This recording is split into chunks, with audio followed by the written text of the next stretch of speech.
সারা দেশে যখন ভোট গ্রহণ শুরু হয়েছে ঠিক সেই মুহূর্তেই বাংলাদেশের রাজনৈতিক অঙ্গনে আঘাত হানল এক বিশাল সাইক্লোন।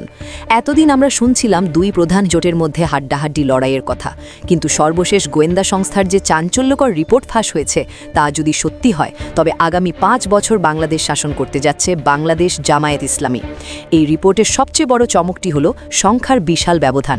মাত্র 2 দিন আগেও আইআইএলডির জরিপে বলা হয়েছিল জামায়াত 105 এবং বিএনপি 101টি আসন পাবে, অর্থাৎ ব্যবধান ছিল মাত্র 4টি আসনের। কিন্তু ভোটের ঠিক আগ মুহূর্তে গোয়েন্দা রিপোর্টে দেখা যাচ্ছে জামায়াত নেতৃত্বাধীন 11 দলীয় জোট পেতে যাচ্ছে 170 থেকে 190টি আসন।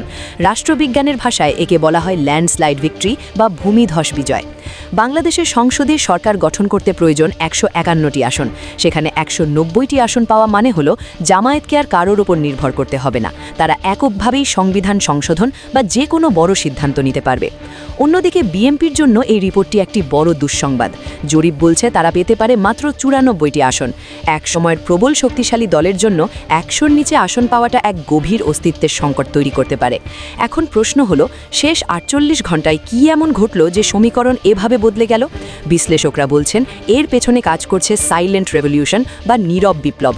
ভোটারদের একটি বড় অংশ যারা এতদিন চুপ ছিল তারা হয়তো শেষ মুহূর্তে সিদ্ধান্ত নিয়েছে যে তারা আর পুরনো ধারার রাজনীতি দেখতে চায় না।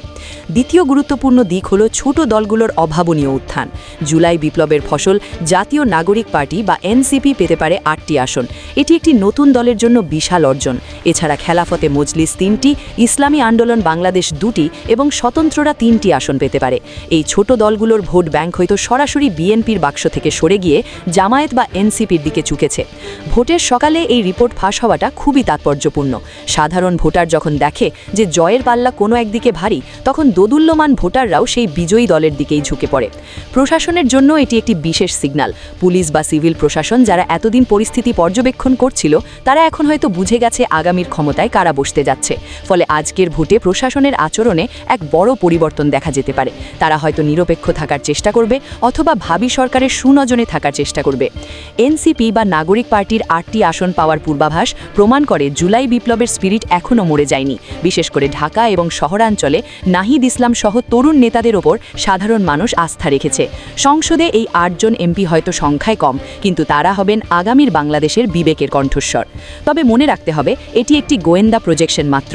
আসল রায় জমা পড়ছে ব্যালট বাক্সে। আজ সারাদিন ভোটাররা কী রায় দিবেন তার উপরই সবকিছু নির্ভর করছে। বিএনপি কি শেষ মুহূর্তে তাদের 94 আসনের বৃত্ত ভাঙতে পারবে, নাকি জামায়াত 190টি আসনের ম্যাজিক ফিগার স্পর্শ করে নতুন ইতিহাস গড়বে? এই রিপোর্ট সত্যি হলে বাংলাদেশ এক নতুন যুগে প্রবেশ করতে যাচ্ছে, যেখানে দীর্ঘদিনের দ্বিদলীয় আধিপত্য শেষ হয়ে এক নতুন রাজনৈতিক শক্তির উত্থান ঘটবে। প্রিয় দর্শক, আপনাদের কি মনে হয় আজকের শেষ হাসি আসলে কে হাসবে? কমেন্টে জানিয়ে দিন আপনার মূল্যবান মতামত। ভিডিওটিতে লাইক দিয়ে শেয়ার করুন এবং আমাদের চ্যানেলের সাথেই থাকুন। ধন্যবাদ।